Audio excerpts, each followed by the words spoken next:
right, welcome back, fellow Jazz Bums. Today we have the honor and privilege to speak with Cecil McBee, the great legendary bass player. It is truly an honor to have him here. Before we get into it, remember to like and subscribe and comment. We will try to respond to everything. We also have the Jazz Bums Discord. We'll drop an invite link in the description below, and then we also live stream every Friday, so come and hang out with us there as well. With that, I'll kick it over to Felipe to get us started. Thank you, Mike. Thank you, Chris. So today we have probably our first jazz legend in our channel talking to us. Born in Tulsa, Oklahoma in May 1935, Cecil McBee is one of the most important jazz musicians, composers, educator as well. So without much further, welcome to our channel, Mr. McBee. It's really an honor to speak with you today, and thanks for your time. And hope we have a really fun and good conversation today. Welcome. Indeed, it is my pleasure. Thank you For having me. So to get started, we kind of just wanted to ask you about how you went from growing up in Tulsa, Oklahoma. I'm from Fort Worth, Texas, so I'm very familiar with Tulsa. I'm a few hours away. Neighbors. Yeah. So how you went from growing up in Tulsa to becoming, a jazz player, through Detroit and New York City. Well, that's a very, very extended story. What was it? Well, first, it all began when I entered junior high school. I recall clearly that we were all taken to, at least my class, we were taken to a room where in the center of the room, there were all these musical instruments on a large table. And they were eventually demonstrated, so far as their sound.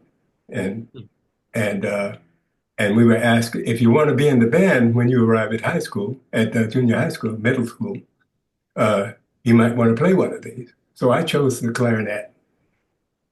And upon entering middle school, right away, by now, I'm in the ninth grade. By now, I'm the top clarinetist in the school. And in feeling the popularity, I had prematurely produced a few hairs on my chest, so to speak. And that gave me a sense of existence, one who had something to offer in terms of how I felt in producing that sound. I felt that I was, somebody that could do something a bit beyond myself. Mm. And so upon entering high school, I recall, this was Booker T. Washington High School in Tulsa. I recall sitting in the second chair, now with this large orchestra. The gentleman on my right, who was then the first chair clarinetist, I noticed during our practice that he couldn't play very well. That his sounds were more or less off course. I mean, this is the first time I heard something that wasn't right, that should have been corrected. So the band director, Mr. Clarence Fields, stopped the band once and said, look, the guy's name was Ernie. This guy was the son of Ernie Fields. Oh, wow. Okay. You know who I'm talking about, right? Who had a big band in the Southwest there. And he told the band, look, Ernie, he said, look, come on, class, look. Okay, Ernie. Class, I introduce you to Cecil McBee. He's going to take Ernie's position when he graduates this year. Cecil, you try it. Okay. He raised his hands. He says, letter B, measure 3, third beat. 1, 2, ready, play. And I couldn't play anything. I sounded worse than this guy. Right? And turns out, long story short, I couldn't read. Mm. I had been memorizing everything in my previous junior middle school years. And so that's when Mr. Fields discovered that I had a bit of talent, and put the very next day, he put me into clarinet lessons. Hmm. So I became a pretty good clarinetist for the first, let's say, throughout my freshman year. And come the middle year, my junior year, I was putting my clarinet away as usual after band practice one evening. And I remember my clarinet being folded in the case. I reached over to put over this object on the floor to put my clarinet away. And I looked down and it was a string bass. Right away, I said to myself, I've been reaching over this thing for about a year and a half, never noticed it. And wow, it was bad. So I put my clarinet away and picked it up. And that's when my career began. Absolutely. When I pulled the string, it was wonderful. And the sound, because it reminded me of a moment that I had experienced, that similar sound in a drugstore where I was having a malted milk one day with my buddy James. And I would return back to that drugstore. It was right in my neighborhood frequently just to hear that song. The tune was called Swing Low, Sweet Cadillac by Dizzy Gillespie. Yeah. And Percy Heath was playing bass. Okay. And so when I plucked that string, it reminded me of what Percy Heath was doing. So I would return to the school. I would return frequently and play the bass after band practice, only to find that other friends would join me and we would jam session a little bit.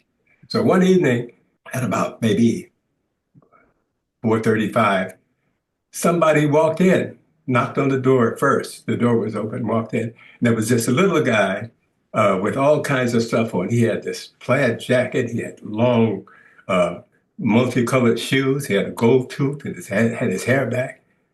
And he was like very sharp, very sharp.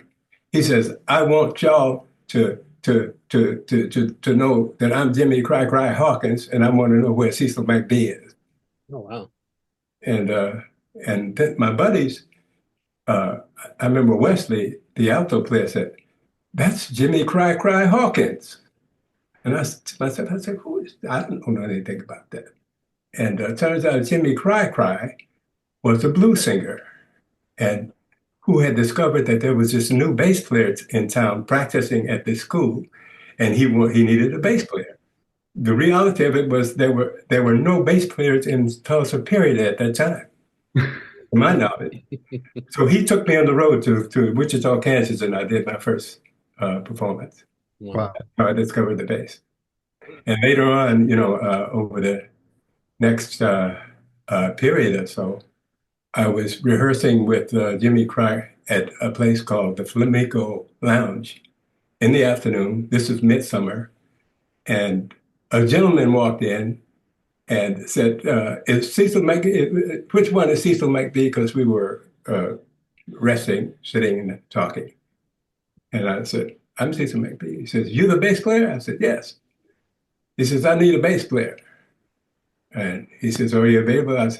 He said, "How long have you been playing?" You look at me, I was 17 years of age. He said, "How long have you been playing?" I thought I would impress him. So I said, 3 months. I remember a look on his face that was like really, really, how do you say, painful. Turns out his bass player was not able to make it from New York.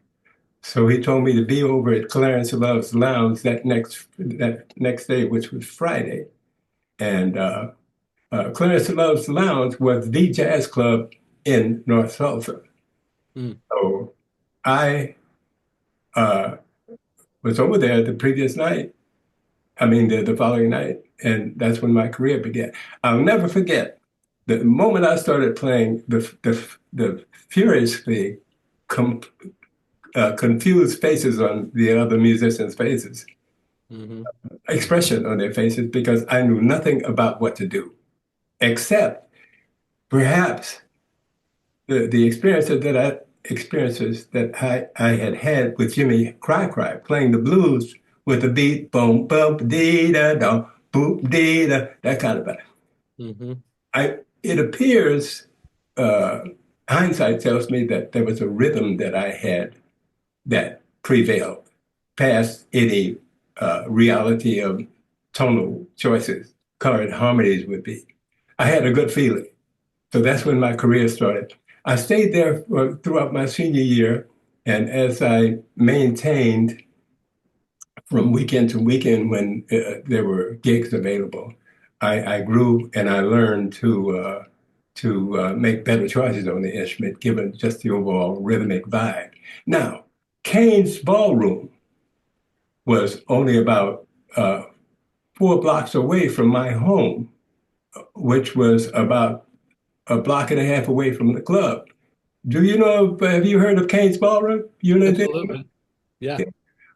that's where, in the heat of the night, before I even entered this idea of reality of playing the instrument, you could hear those people dancing and singing throughout the heat of the summer night.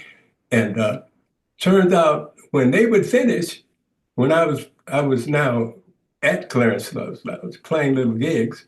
When they would finish, some of those guys would come over and join us, and we would have jam session. Oh, cool. See? So I remember uh, there was some there was an effort that I was failing to play rhythm changes on a certain tune. I don't remember the name of it. Uh, and one of the cowboys came up and said, "Here, boy, let me show you how to play this," and showed me how to play in the key of C rhythm changes. So by the time I finished high school, I went to college, and I was pretty well, more advanced and able on the instrument. That's how I got started. Hmm. So in college, you studied classical bass, correct? At that time, that was pretty much the track, or did you study something different? No, in college, I I entered college on a clarinet scholarship. Oh, okay, okay. Yeah, quite frankly, I had not planned on going to college at all. Upon finishing high school, I had no idea what I was going to do. I was just glad to get the hell out of there Mhm. because English and mathematics and all that boring stuff did not do very well to me as a person. But I mean, I have to say these things because you're inquiring about who I am. It was important is that I was sitting at about 7:30 that mid-June afternoon in my living room with my mother talking about something. And uh, suddenly somebody knocked on the door. And turns out it was my band director, Mr. Fields. Hmm. Mm. And he said to my mother upon entering, he said, "Mrs. McBee," he says, "I'm sorry to uh, appear at your home without notice." He says, "But I've had my eyes on this boy and I'm going to put him into school. And if you're uncomfortable with that, I'm sorry." And grabbed me by my hand, I remember, because I had no father, Hmm. grabbed me by my right arm here and pulled me outside. He said, "Boy, I've arranged for you to go to college. Get your ass in school. You got a ticket here. Give me a ticket. It says on Monday the train leaves for Central State College. Be on that train." Wow. Had you ever even left Scared the Oklahoma? hell out of me. Had you ever been outside of the state of Oklahoma at that I'd point? never been outside the state of Oklahoma, and I had only been to uh, one city in Oklahoma, which was McAllister, Oklahoma. I had taken a bus down there to Yeah. uh, looking after to see if I could find my first girlfriend, that kind of thing. Yeah. But anyway, that's how I entered college. So to answer your question, uh, I was supposed to fare on the clarinet, and Mhm. but now that I've been inspired by Mr. Fields, I wanted to be like him. I wanted to get an education and return to Tulsa and take over that band. Hmm, okay. Mm. During my first year there, the freshman year, I just lost my concentration because of a beautiful girl there, and failed my scholarship. Okay. So I had to drop out of school. And from then on, I worked my way through finishing school.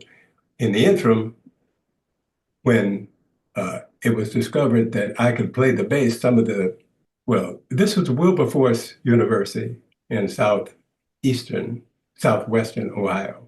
This is where Frank Foster went to school, Nancy Wilson, etc.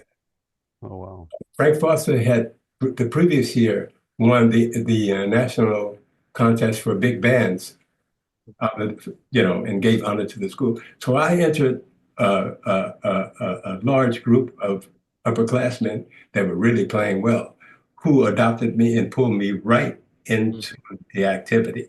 Wow. So I lost my consciousness in my relationship with the clarinet, and I had kind of like gotten distracted by this girl and lost my scholarship. So I had to drop out of school and work periodically over 9 years to get my degree. So that's what happened to me. But in the interim, I was playing to support myself. I was playing around Dayton, around Chillicothe, Ohio, all over the place, and gaining experiences more and more that would give me better ability to fare on the bass as would be expected. So at this point, stylistically, when you were playing those gigs, what types of styles were you playing? And then also at school, what were you learning about? Well, Mhm. I remember to answer your question, my very first desire to depart very quickly and very far away from the relationships that I had with Jimmy Cry Cry. By the way, Jimmy Cry Cry was a blues singer who would stand on his head and cry, holding a microphone with his uh, with his left hand supporting himself. He was a little guy. He would stand on his head and sing the blues, Wow. et cetera, et cetera. And this was right around James Brown's, approach to to his effort. Oh, what I wanted to say was the upperclassmen adopted me and brought me into their clan, if you will. Okay. And given that I had a pretty good beat, a pretty good effort to keep the beat and play well, and so far as the pulse was concerned. Sorry. And that I was now in theory class and studying piano and studying, you know, uh, music at large, which was required. I'm growing, and I'm being able to apply all the rudiments of classical music. Even we study European classics from Schoenberg to you name it to Bach. When I first heard Bach, that was the first moment of my desire that how do you say that gave me a desire to look more deeper into harmony and theory because I heard through those qualities of music that I could gain better experiences and make quality decisions, more qualitative decisions on my bass. Mm. So I'm studying classical music. We had a very wonderful classical teacher, Miss Zenobia Perry, who she heard what I guess those people, Mr. Fields and Jimmy Cry Cry and other people in Tulsa, heard that I had something. I had the ability to absorb and adapt to what was necessary, and so forth, a reasonable application of my talents to the moment. I remember this is going a long way back. Oh, it's good. I remember she took me to Cincinnati, Miss Perry. When you entered her class, she would just simply sit at her desk. She was sitting at her desk, smiling, and music was on. It could have been Schoenberg, it could have been Bach, Beethoven. You didn't know what the hell that was. It was the most boring thing in the world. and it was an opportunity for you to kind of, get through the class and get the hell out of there and have fun elsewhere. But every time you entered, you know, she would have this strange music, which was what was all the music was all of the advanced European composers that could inspire anybody who would be open to, what that was about. She, like Mr. Fields, had an eye on me also. So one day she voluntarily and took me to Cincinnati to a classical concert, and that blew me out. I mean, to hear music like that past Jimmy Cry playing a little blues and Tulsa. When I got back to the school the very next day, I wrote a composition, my first composition, reflecting what I had heard, and that composition eventually won the state of Ohio's highest honor as a musical composition by one of the students. So that's when my composing began, because now I'm at the piano, et cetera, et cetera. So that's a bit of an idea as to how I came about. And at the same time, I was measurably being appreciated by, as I said earlier, the upperclassmen in the school who now had a band and we were playing pretty well all over the state around Ohio. And I remember, to answer your question, the concepts of the music were pretty advanced, because Frank Foster had inspired those upperclassmen, because he was only 2 years out of the school, and they had been part of his band. So I was in an environment of more or less advanced music that these guys were playing, and they loved me, and I seemed to adapt very well in terms of what they were doing. Now that I'm studying, music and learning more about how the functions of theory and harmony. So, Mr. McBee, it's quite common for us to hear about great musicians, how they were influenced by classical music. They study classical music. They borrow a lot of their harmonic concepts from classical music. So now at this point, just want to ask you two things. First, how did jazz come into the picture for you to become a jazz musician? And which jazz players, bass players from those days were you listening to, were like an influence to you? Now that I've arrived during my first period at school, the trombone player that played in our Jimmy Cry band and we were roommates. Obviously, he went to the same school. And I remember one evening, he put on a record on the record player. And I could not believe the beauty of what I heard. It was Chet Baker. Okay. Isn't It Romantic, that recording? When I heard that, that's what I wanted to play. I had never heard anything like that before in my life. The qualities of harmonies and colors and emotional efforts and taste and choices of what was expected, it just, really, really touched me. So that right away opened the door to me wanting to play that kind of music, which gave me a reason to develop myself even more with throughout my studies, in an effort to play with the upperclassmen. So there were several musicians, as obviously there were a lot of people there that wanted to play jazz, but in this small music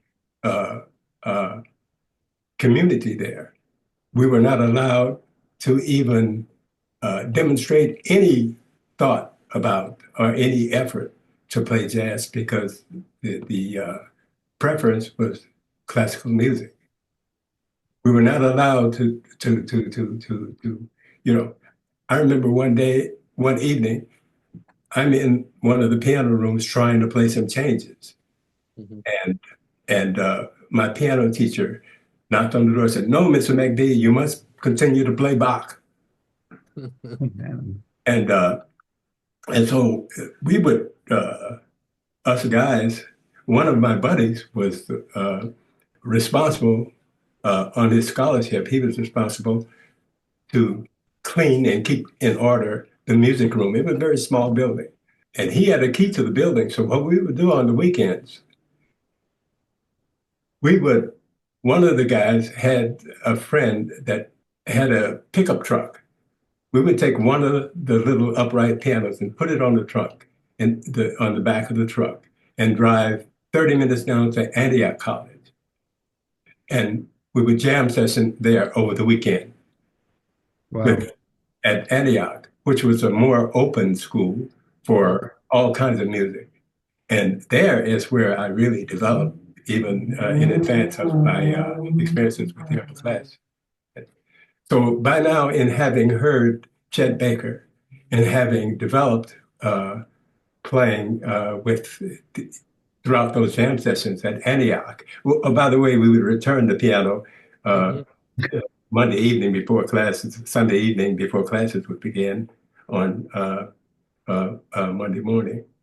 So throughout those experiences, and now gainfully playing more and more with the upper class people, I became much more mature in terms of what I was trying to do.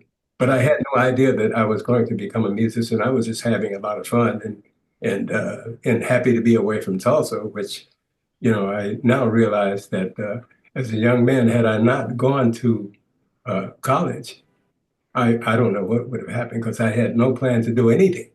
Right. So I was very excited that with that reality that I had the opportunity to develop into somebody that could express myself as an individual. That throughout my earlier years, I was pretty quiet. I didn't, talk very much or get about very much and so forth as development was concerned. So, now that I'm in this kind of environment, it was great. Let's move forward a little bit. You get to Detroit at some point and you start working gigs and stuff there, and then eventually you make it to New York. Was it in 1964 when you got to New York? Well, you jumped over a large fence there. Okay. Yeah. As I mentioned before, I became distracted socially at the school and was now in and out of college for about 4.5 years. I would work for a semester, earn a bit, even as far away as California. Oh, wow. And in Tulsa, I worked in a steel mill in an effort to earn money to get through school. So it was, let me see, it was now about, I entered college in 53. It was 57. I'm in and out of school now. Mm-hmm. That I have not graduated. So with Uncle Sam having the draft at the time, I was taken into the Army. Mm-hmm. I was drafted into the Army. And this was just at the possibility of me entering my junior year. Mm-hmm. I was taken into Fort Hood, Texas, did basic training, then went to Louisville, Kentucky at the 135th Army Band Tank Unit. 125th Tank Unit, where there was a military band of about 42 musicians. So rather than take part in military training, I opted for a position in the band, now returning to the clarinet and passed the test and ended up being one of the 42 members of the Army band there. To answer your question, it was where after about 8 or 9 months, this new recruit came in and sat next to me as a clarinetist himself. After gaining conversation, eventually, this guy was from Detroit, and his name was Kirk Lightsey. Oh yeah. Oh yeah. You got me? Yeah. I struggled to get through that, but it was Kirk Lightsey. And we immediately became very good friends because Kirk was like, I mean, he was a great pianist even at that time, as well as myself. Uh, he wanted to get away from military activity too and join the band also. Yeah. So we got to be very, very good friends, and we would uh, uh, uh, go to Louisville, which was about a 20-minute drive from the base, just about every weekend and jam session, et cetera, et cetera. In the meantime, Kirk introduced me to Joe Henderson Okay. Awesome. by word. He was constantly in touch with Joe and told Joe that, there was a bass player that he met in the band that could play pretty good. And maybe when this Cecil McBee would exit the band, Joe might want to use me. Yeah. So playing with Kirk, really, after having performed a lot with the upperclassmen at the school, playing with Kirk really took me to another level. Mm-hmm. And so now that I've ended my military experience, I went back to school and got my degree, and got through my senior year, got my degree. Okay. And Kirk called me and offered me to come to New York, come to Boston. I mean, come to Detroit, Yeah. because he had advanced my name in Detroit. Told people, hey, I met this guy, Cecil McBee, in Fantastic. the Army, and I think you got to hear him. So I ended up in Detroit. It was really, really, the spirit of love prevails. All this is happening to me. Something is bringing me forth to this base, Yeah. forward to this base.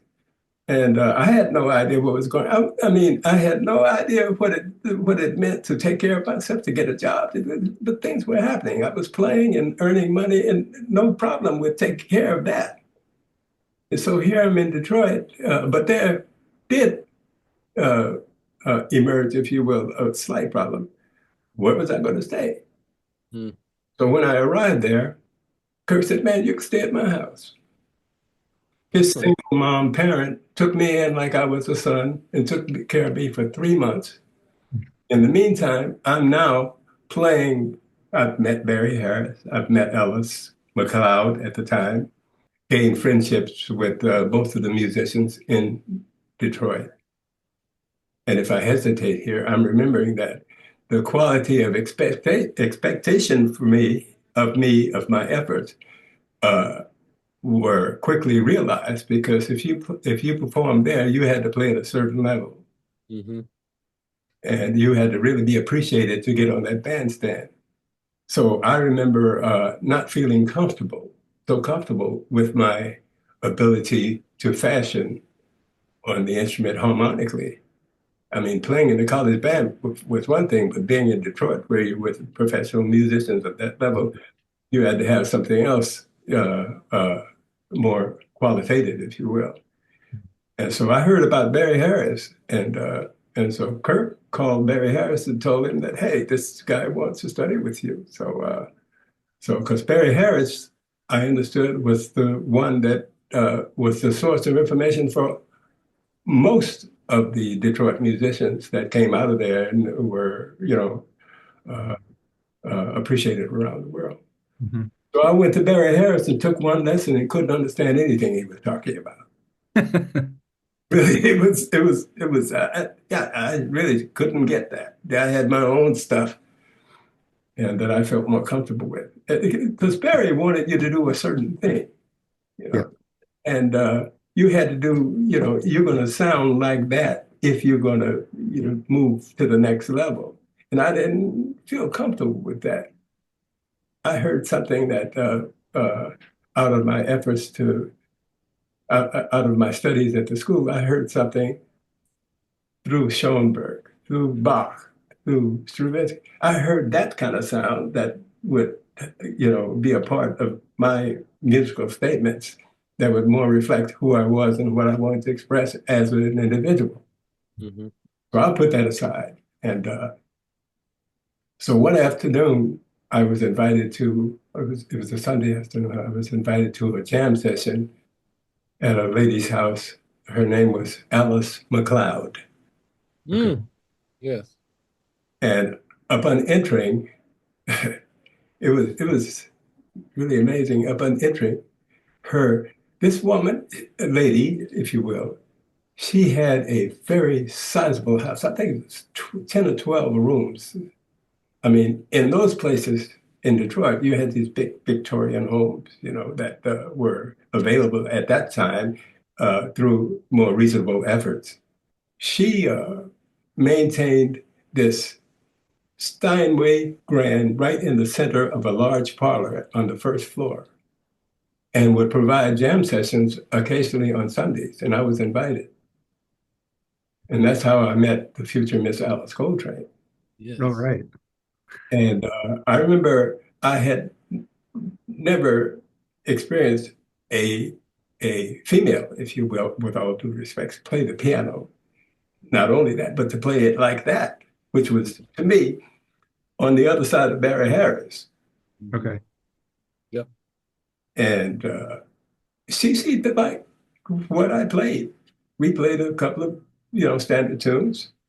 And through college and through having played with, Kirk and some gigs, I fared fairly well. Yeah. And but there were jazz critics there. There were local jazz critics who would approach you and say, "McBee, look, you're just here, man. But we want you to play." I mean, these are people out of the audience.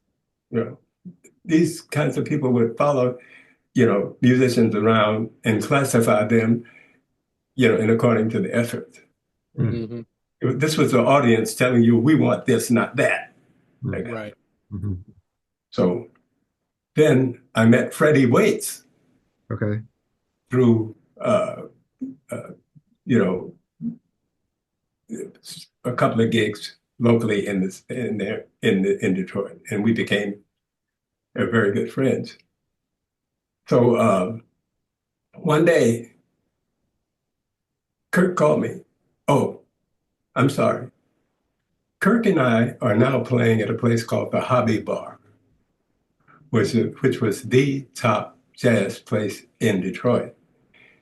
As a duo, we brought people in every Friday, Saturday, and Sunday to hear us play because, hey, as young men that were developing, we were really doing something very special, uniquely, individually. It was one Friday evening, Kirk told me as we were exiting the stage that he wanted me to meet somebody that he went to school with. And so I said, okay. So there was this beautiful lady sitting at the bar. The bar was right in front of the bandstand, right? And so Kirk said, Cecil, this is my classmate. I want you to meet her. I mean, she was beautiful. I said, my God, I got a little bit distracted from my responsibilities as a musician. And her name was Aretha Franklin. Oh, wow. And she was like this. She was like a pencil. She was just a beautiful, skinny young lady. So I realized that I was in the environment, in an environment very special. Motown was not too far away. Mm-hmm. But one evening, this guy named Bob Cranshaw, who introduced himself to me, said, he was in town with Sonny Rollins. He said, Cecil McBee, he says, I heard about you. I came to hear you. He says, I like the way you sound. And had I known that it was Bob Cranshaw, because I didn't know who in the hell he was. I mean, one of the greatest bass players that I've ever, heard. Once I heard him later, to this day, this man's choices of tones during his support of whatever was going on was one of the highest, in all classifications of playing the bass. He said, look, I like the way you're doing. If you ever come to New York, take my card and I'll you know, help you find a place to stay. That's how he approached me. Mm-hmm. One evening, Tony Williams came in and he spoke to me, that kind of thing. So upon being friends with Freddie Waits, Freddie called me one evening. He said, Paul Winter is a saxophonist out of Altoona, Pennsylvania. He needs a bass player and he's going to New York. He said, are you available? I've recommended you. I said, yeah. And I'm in Detroit only about a year by then. So I joined Detroit, Paul Winter, Okay. playing jazz college folk songs, Okay. right? And so we went to the state of Virginia where we performed at a place called the Shadows, which was a sister club. The Shadows was located on Virginia Beach, Virginia, in that town. And from there, we went to its sister club in Washington, D.C. Shadows original was in Washington. The Shadows original club was in D.C., where I played there with a group called let's call it the Trio, which was headed by a lady that was rather sizable, if you will. And there were two guitars and a vocalist. And since I read music very well, as I was recommended by Paul Winters, my now band leader, to have that gig, as one who could read very well, I had a good time playing over that weekend with that trio, which was headed by Mama Cass. Mm. Oh, wow. Wow. Like, this was before she became famous, Yeah. you know. And Yeah. so the head of the top feature was a guy named Bill Cosby Okay. at that time. So yeah, it all says that I've in spite of my previous stumbles and successes, et cetera, I have maintained an upward swing into towards an area of better ability, greater ability, and greater appreciation. So I'm very fortunate, and eventually I found my way on Great Jones Street in New York, et cetera, et cetera. I'm now practicing. This is opening a lot of information for me for going back and remembering all this stuff. I'm trying to get through to be as clear as I possibly can. You're doing amazing. I'm in New York, and I'm playing only with Paul Winter here and there, nothing locally. But I did contact Bob Cranshaw and thank him for my situation. Yeah. So one afternoon, about now, I'm in my habitat, which was loft of a guy named Jones, and we call him Jones. And I'm practicing my bass at the end of the loft, which is where my habitat was. I'm practicing my bass. I'm trying to, well, I had become more respected by, excuse me, one of the first guys technically on the bass using two fingers. And so I'm practicing trying to include a third finger to do better, to make, to fashion better in terms of what I wanted to, express, to enhance, a better type of expression for myself. So I'm practicing these, these sounds, brr, brr, brr, brr, brr. And one moment I was distracted by somebody knocking on the door further down at the end of the loft, where this guy's name was Nat Jones, N-A-T Jones, my landlord there. Conversation included, and I kept on practicing. Somebody knocked on the door, and I opened the door, and as it was with Jimmy Cry Cry, this guy was decked out, long hair, had a long jacket on, and had a trombone in his under his right being held by his right hand, and really, really unlike anything I've ever seen in Oklahoma. That type of attire and expression, I thought was rather unique, and that he had something to say that was, beyond my expectation. But anyway, he said, uh, "My name is Gresham Montker," Yeah. and he said, uh, "I heard about you uh, through uh, Bob Crenshaw," and he said, "I came to talk to you." He said, "I'm sorry, I stood outside listening to you practice. I hope you forgive me. But I like what you were doing with that, those flurries on the bass." He says, "Are you available for a recording?" I said, "What? Recording?" He says, "Yeah, I want to do a recording, and I heard about you. I came to see if you were available." I said, "Sure." Early afternoon, I entered the room, and I said, "Whoa," to myself. I can't, what is this? I'm not ready for this. Okay. It turns out it was Herbie Hancock was there, Yeah. Tony Williams and Wayne Shorter were there. I said to myself, "I'm practicing to even get close to these guys. What am I doing here with these guys?" That is incredible. Yeah. And yeah, and I said, I froze. I said, "Wow, what am I going to do? I don't know if I can play with these guys." Yeah. But I said, "Okay, I'm here. Let me see what happens." Yeah. And so I first met Herbie. He says, "Cecil McBee, I heard about it." He said, "Man," he says, "really glad to meet you." And then Wayne, everybody was very, very nice. So I calmed down a bit.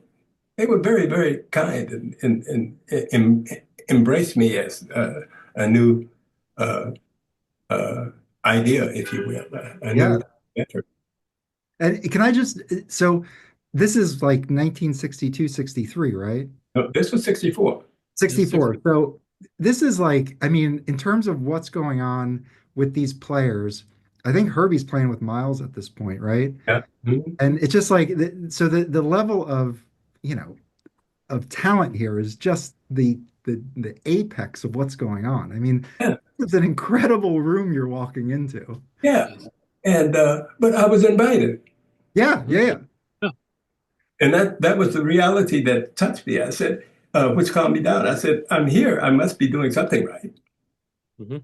So uh, the kick of this is that come time to play the music, uh, Gratian put this piece of music on my bench, on my music stand.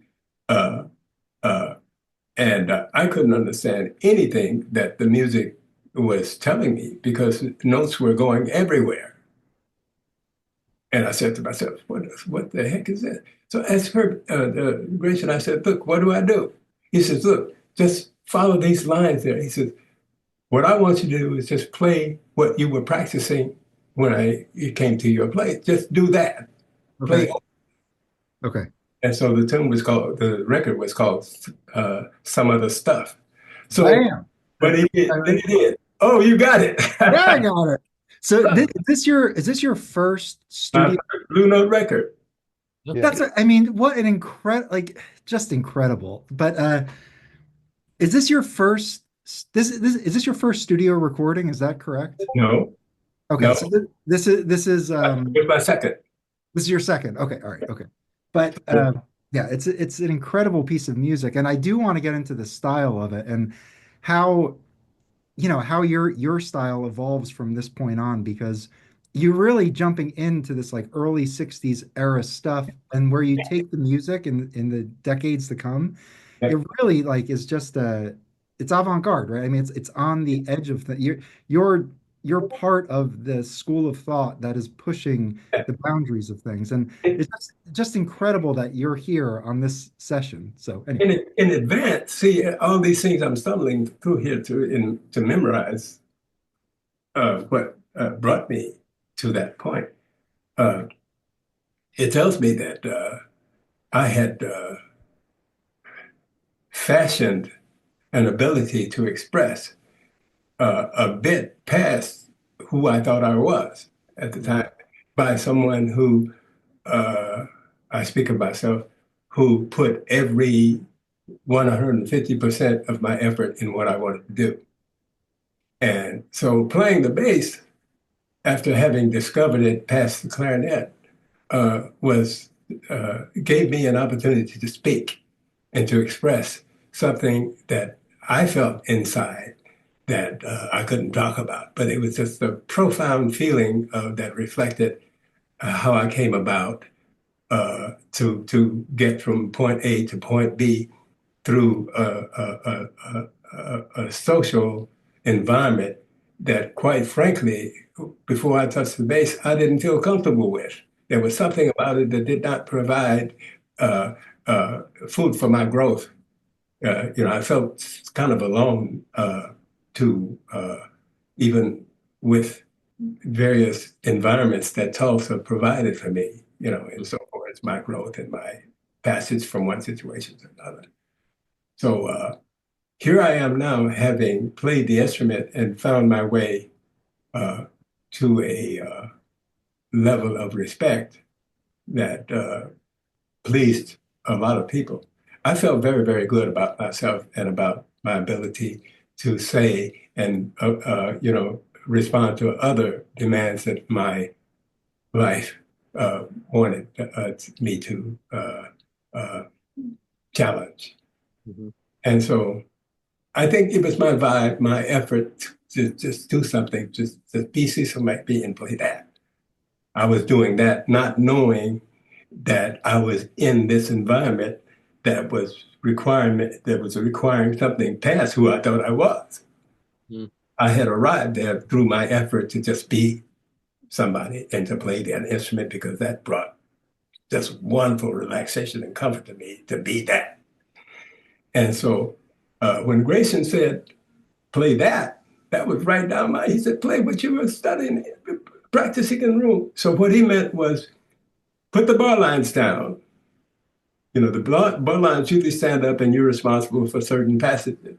Put the bar lines down and you decide what choices you would make that would complement or fashion what was expected. So I felt very comfortable with that. And everybody seemed to be pretty well pleased, although I was a little afraid. I was pretty well afraid that what was going on when I was recording was not, done in vain. But throughout the course of those events, there was no vibe that I was not, capable. So I gained more comfort as we went along, especially since there wasn't any harmonic rhythmic responsibilities. How wonderful that the spirit of life it was that put me in an environment that with a softer responsibility to answer the question of my effort. Right. So after the fact, I thought about that, and it was just a wonderful position that I was given my, the voice of music that provided me to be there. The one tune that scared me to death, for the most part, was on the second side. Wayne wrote a tune in B flat minor.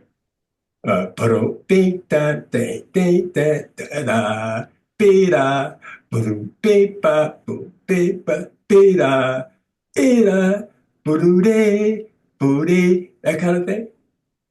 When we played that, then I said, what do I do with this? I never played anything in one key in B flat minor.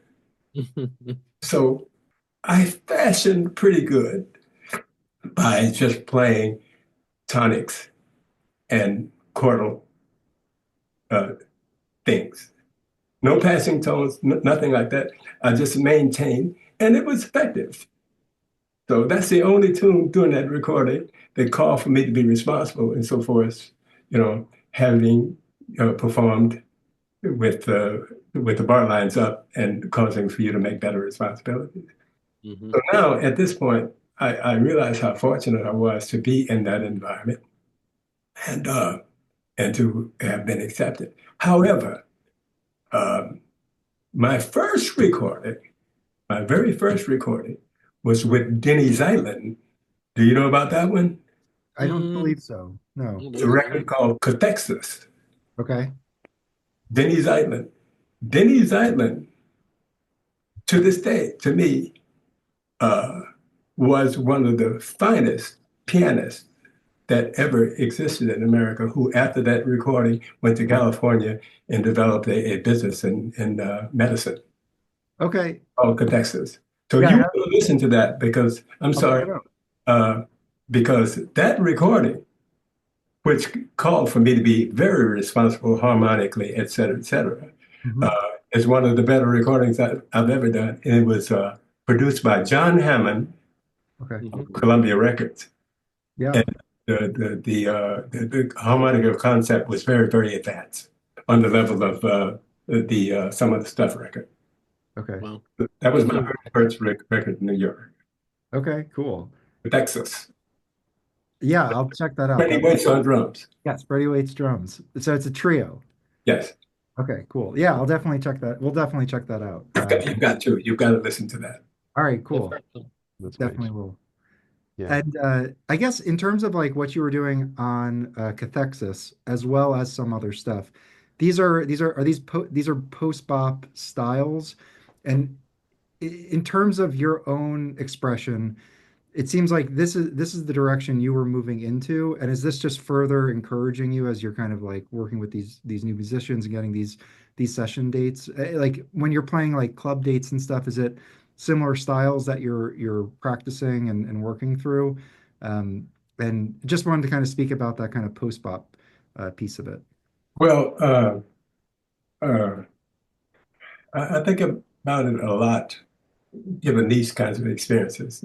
When I discuss who I was and how I became a citizen, I was just during those periods, just having a good time doing my thing without realizing that upon entering New York City, I mean, first with the great John Hammond, who took me in as his favorite bass player of all time. This is the man that discovered Benny Goodman, you name it. Yep.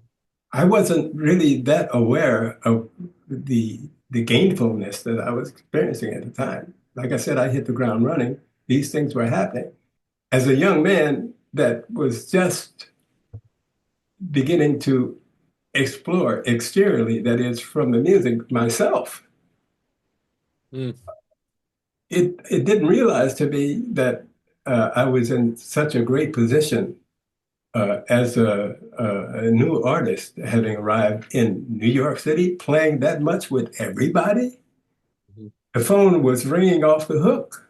Even Minkus called me one day, and put me in something, and so there were there were great experiences. My very next recording was with Jackie McLean, Yeah, Mhm. yeah, with Roy Haynes on drums, great. Charles Lloyd and Herbie Hancock on piano, Yeah. you know, and That from, would have been this one here.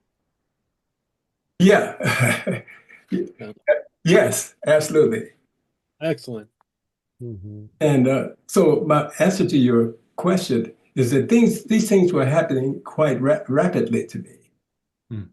And I was just having a good time, not realizing, the great position that I was in as a young man that had just graduated, went through, what's that, 9 years to get through school, 2 years in the Army where I played in the Army band.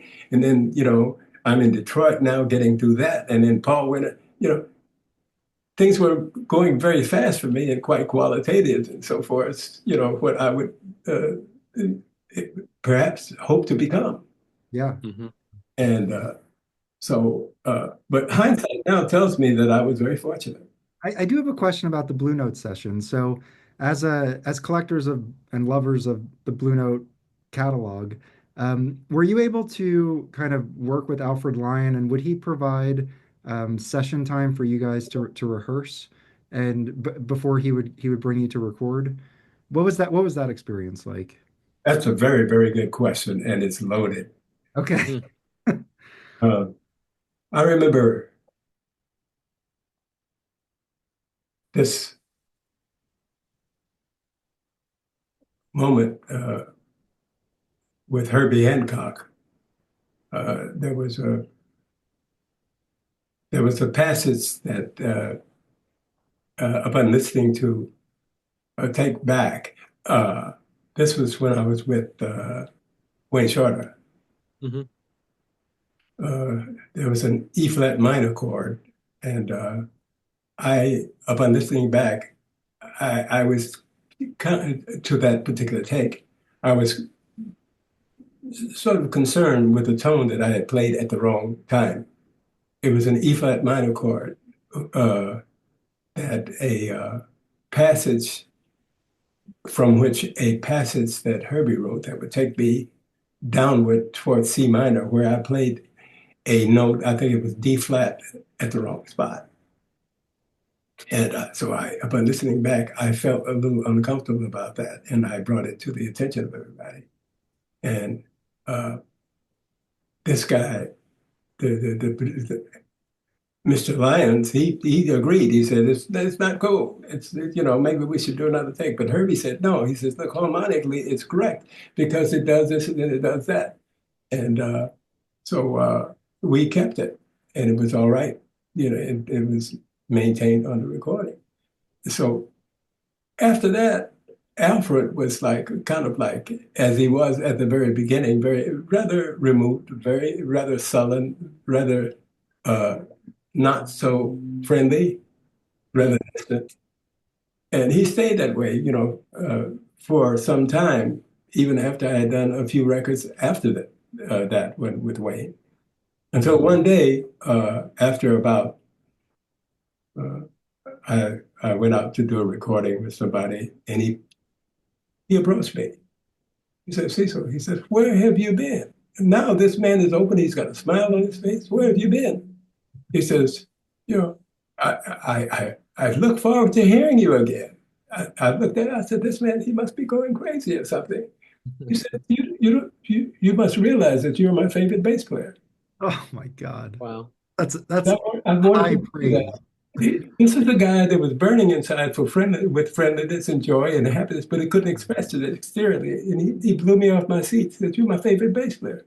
This is past all the bass players that he had recorded. So, that was quite a memorable moment for me. Yeah. Yeah, that's a kind of a thinking I have, and I was going to ask you, even like a little earlier in your first recordings, the Blue Notes, and so many others that you were always like recruited as a sideman. Have it occurred that your stylistic, the way you play, your style, or whatever you were doing, were allowing these guys to express themselves in ways they were not being able to do it before? Like, especially in the late 60s was such a transformative period for jazz and for music. Let's take an example of Jackie McLean, for example, right? His music changed a lot after like 63 or something. Mm-hmm. So do you think perhaps that was one of the main reasons? I mean, what you were allowing them to express and do brought to the table, allow the music to be played, was that made you so famous among musicians that really wanted to play with you so they could perhaps take themselves to other places? Well, it kind of goes back to my studies with Mrs. Perry at college, who, again, I remember entering class and Schoenberg was on. The music that she wanted you to listen to and study was already being played when you enter class, and those memories, those moments were a bit stirring to me because I had no idea what that was. Harmonically, it didn't. These things did not connect to what I was studying typically in harmony classes or what I was would research at the piano. And but turns out later, it was deliberate. That being innately a musician to be, that music really touched me. Music that did not expect you to be an actual thing at the time. There were so many different variables harmonically and conceptually, which called for you to think and realize other things around you and so forth, expressing yourself. Uh, I mean, uh, Stravinsky, Schoenberg, Bach. Now that I'm performing the music, I'm on stage.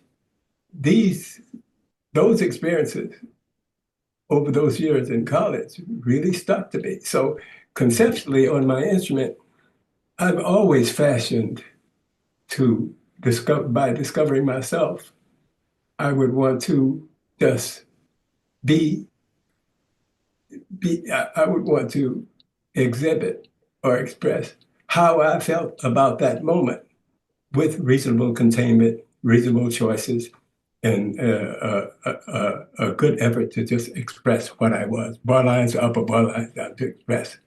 And so those memories of that class, along with of those classes with her, along with simple other involvements of, for instance, my piano teacher, Mr. Curtin, who wanted me to play classical piano. All those things stuck with me through me getting to arriving in New York as someone that, again, who wanted to express himself, regardless of what the exterior would expect of me. Mm-hmm. And so, like I said, during the time that I was studying the clarinet when I was in school, there was something that was lacking in that environment that did not touch me, that did not give me any reason to expand because there was something that was holding me back. Mm-hmm. As a young musician, as a person that was developing 15, 16, 17 years old, there was nothing there that tangible that I felt comfortable with. Mm-hmm. So I think the upon encountering that quality of thought, European classical music, along with the blues from Jimmy Crockrye, along with the efforts of Alice Coltrane, etc. Yeah.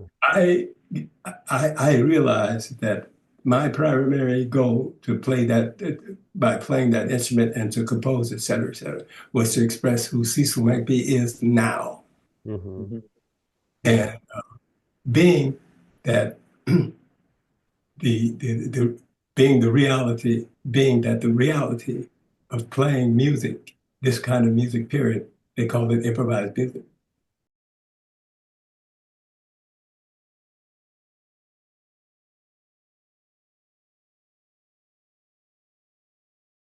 Being that one note, one statement played, if it isn't answered by another statement, it means nothing. Mm-hmm. If I play one note, bang, and don't move it someplace to have it responded to by something else, it means nothing. Mm-hmm. So by me receiving that tone or that chord, by having played a previous chord, really classifies or denotes who I am in terms of my choices to go there and be received by another situation, and so forth and so forth and so forth.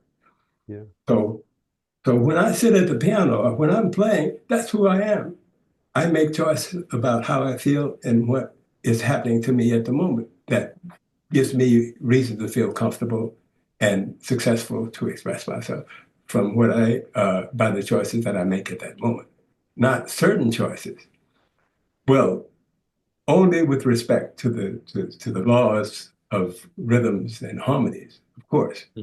But spontaneously, since I was a pretty good theory and harmony student, by the time I graduated from college, I was a double A student in that. Anything else? No. But with my ability to make reasonable decisions from one point to another that would give me comfort in having said something and expressed something at the moment, it's what I'm all about. So it was said when I first arrived in New York City that Cecil McBee was this and wasn't that. I wasn't playing like this. I wasn't playing like him as much as I loved Paul Chambers. Hmm. And Ray Brown. And I hadn't discovered Scotty LaFaro yet. Yeah. All Mm. right. Yeah. Yeah. And when I discovered a point here, when I discovered Scotty LaFaro, I wanted to, oh man, if I could play like that, oh my God. Yeah. He gave me reason to look into the instrument further and advance again past the bar lines and play openly and freely, which is what this guy was doing, Yeah. Yeah. Yeah. right? And I mean, had he not left us, I think he would have been the leading bass player through. Being he was so young when he left us, he would have been the man forever. Mhm. Yeah. Yeah. He was like, what's it, Schoenberg? Hmm. And so between him and having discovered Richard Davis, Mm. it gave me a reason to just, yeah, honestly, I can say this thing irregardless of what you criticize me about, et cetera, et cetera. I'm going to express intrinsically who I am because that's why I'm here in this place to say something that I can't say in words. Well, that's always connected with us. I mean, I've got probably 30 records that you played on, Cecil, and you talk about Richard Davis, you talk about Scott LaFaro. Y'all's expression connects with us, and we really appreciate all the work that you put in over the years because it's a lasting legacy that we can get to continue to discover and enjoy. Mhm. Thank you. Um, Speaking of which, one of my absolute favorite bands of all time that you were a part of produced 4 records, which were started with this one here, Charles Lloyd Quartet, Oh, Night Dream, or oh, oh. Dreamweaver, and Forest Flower, which is probably my top 5 jazz records of all time. Just love. Can you talk about that band with you and Charles Lloyd and Keith and Jack DeJohnette? You Talk brought about up a bit of history there. Uh, I guess given my trying to get clear to you guys here, this brings about a bit more clarity. Um, it was after the recording with Grayson Montcur, some other stuff. I got a call from Wayne Shorter, that. Hmm. and he says, "Look, I've got a gig at a place called Slugs in Lower Manhattan. Are you available?" I said, yeah. So, of course, you've heard about Slugs, right? Oh yeah, Oh absolutely. yeah. Legendary club. Yeah. My very first gig there was with Jackie McLean after that first recording with him. Hmm. Slugs was a saloon that was available for people to hang out whenever they wanted a drink or hear some music, et cetera, et cetera. It turned into this club and did a couple of things there with Charles Dollar. So I'm performing it was a Saturday night with Wayne Shorter, Roy Haynes on drums, and Albert Daly on piano with Mhm. Wayne Shorter. And I remember Wayne Shorter I heard that he had just concluded his experience with Art Blakey and was, you Okay. know, now headed for his own adventure. Hmm. And this was some of the most powerful music I've ever heard. You know, it was past anything I had experienced before and so forth. Wayne Shorter, uh, it, Wayne's uh, effort to express himself. I guess this was a moment, as it were, if you will, as it was with myself. It was a moment for him to discover who he was Hmm. as a potential band leader, composer, etc., because the music was extremely powerful. It was said that somebody recorded it, but the recording that one Saturday night, but the recording never showed up. Like, wow, you should have heard that. But anyway, that last night, I remember when I perform, I'm usually over here concentrating with what I'm doing. I remember looking up just one moment, just look up, and I was right at the corner of the bar. The place was packed. Right at the corner of the bar, about 10 feet away from me, was this tall guy with bushy hair standing there with his head down, shaking his head to everything we were doing. So, upon concluding the set and passing by this, attempting to pass by this guy to get a beer at the bar, this guy stopped me and said, McBee, he says, wow, man, I really, think it's marvelous what you're doing. Says, he says, are you available for a gig in Chicago next uh, February? And that was like the end of summer. Mm. I said, yeah, I don't have anything. I don't know of anything. Turns out it was Charles Lloyd. He was out of the masses of people that were in that place. He was the only one standing at the edge, at the corner of that bar, really rhythmatizing, if you will, what we were doing, getting very excited for what we're doing. And he says, man, he says, yeah. He says, well, I want to see if you can read this. Can you meet me in my apartment next week? I want to see if you can really play this thing. And I said, you just heard me play, man. What are you talking about? So I said, okay. So I met him, and I flunked the test. He put me all kinds of music before me, and I did the best that I could because, uh, as I said, I'm there to express myself. And the only way you're going to get anything out of me is not to test me in a private situation and ask me to play for you. I have to be on the stand for the most part. So he said, well, yeah, no good. A couple of weeks later, he called me back and said, well, McBee, and this begins the adventure. He says, I couldn't find anybody else, so you're on. It's amazing. Right. And so we ended up, it was in February, I believe. Yeah, early February. Kohler and Hill in Chicago. Gabor Szabo was on the guitar, and Jack Diciodet was on drums. This was my first time meeting Jack, and Gabor Szabo, my first time also, who was concluding his career, I understand, through the voice of Charles Lloyd, and was moving to California for other purposes. Mm. And so Jack and I hit it right off on the stage. I mean, it was like amazing. It was like just, I had never played with anybody like that, really, with all due respect with Roy Haynes. But Jack was a student of Roy Haynes Mm-hmm. and very good friends with Roy Haynes. So at the conclusion of the gig, it was called the Brown Shoe, yeah. Charles got Jack and I together and asked, he said, look, I've got a gig in Boston coming up in April. He says, it's really, I'm really satisfied the way you two are playing together. He said, he asked Jack, do you know of any piano player that will, help me fashion what I would want to do with this group? Jack said, yeah. He says, I know a young man at Berkeley School in Boston, and who nobody can get along with, who's, telling the teachers what to do, disagreeing with all the, professors, that they don't know what they're talking about. It was Keith Jarrett. Sounds about right. So, Oh. so we hit at a place called the Jazz Workshop on Boylston Street in Boston.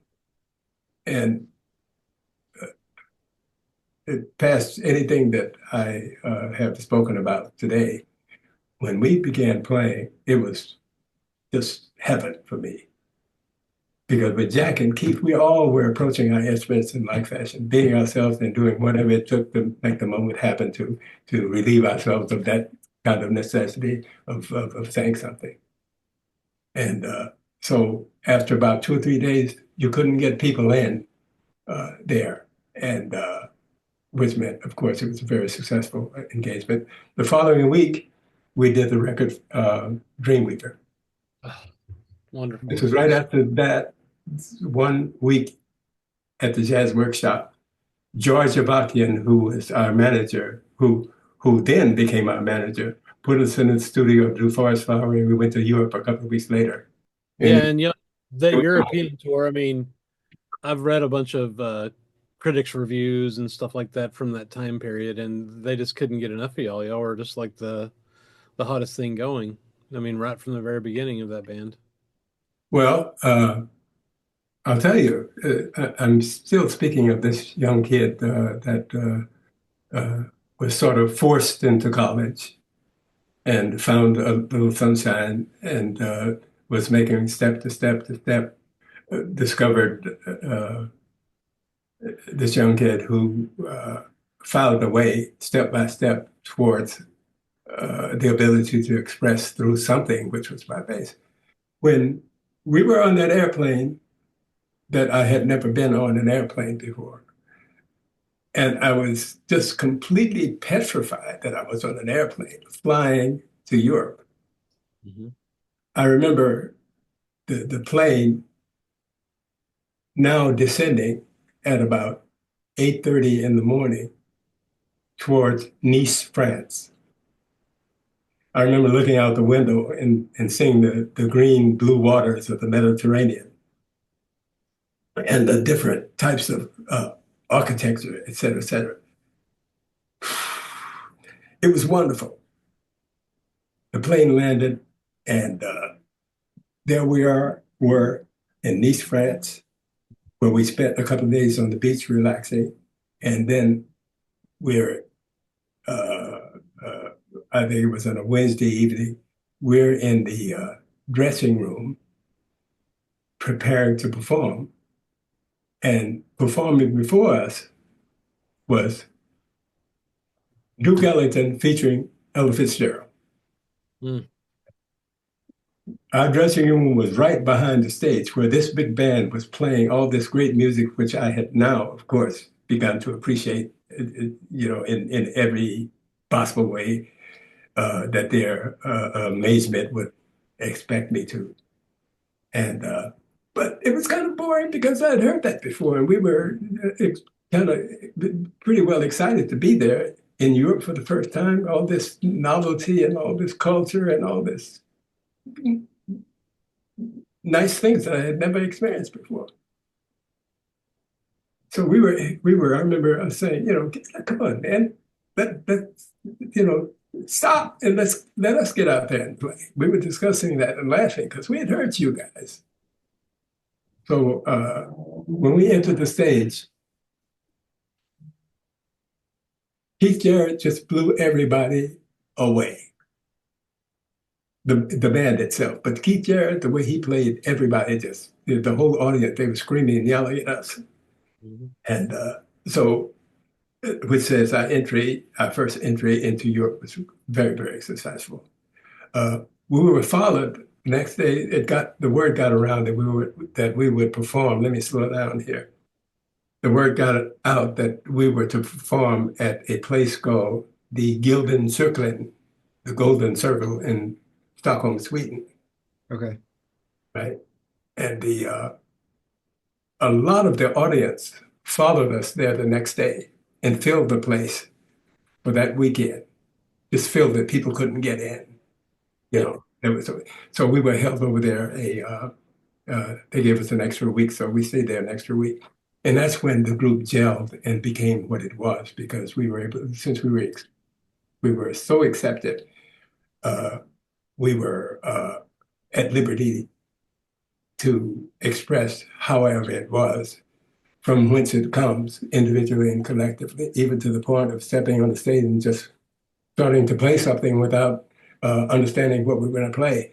Keith would strum into the piano, Jack would play something out, pull the string, and we would eventually find a tune. And so it was wonderful. That sounds incredible. It was incredible.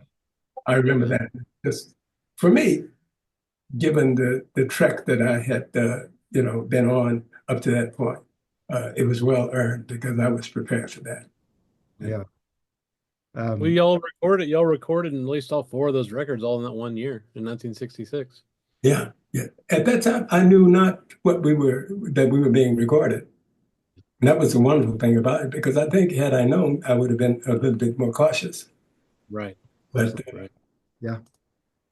Playing with Jack and Keith in that environment was really one of the greatest highlights of my career, because we were all similar and we were at the same level of expectation of ourselves individually and collectively. And therefore we were, if you want to play music with the bar lines up or down, it was all perfect and so forth. what we did, in my estimation. Well, that's some of my favorite music, I think, because y'all could go from just really hard swinging, more traditional sounding jazz into the kind of out into the stratosphere and back. Just effort. It feels like it was effortless, and like y'all were just going on that journey together, and it really comes across as just like I said, some of my favorite recordings of all time. Absolutely. Thank you. It means a lot.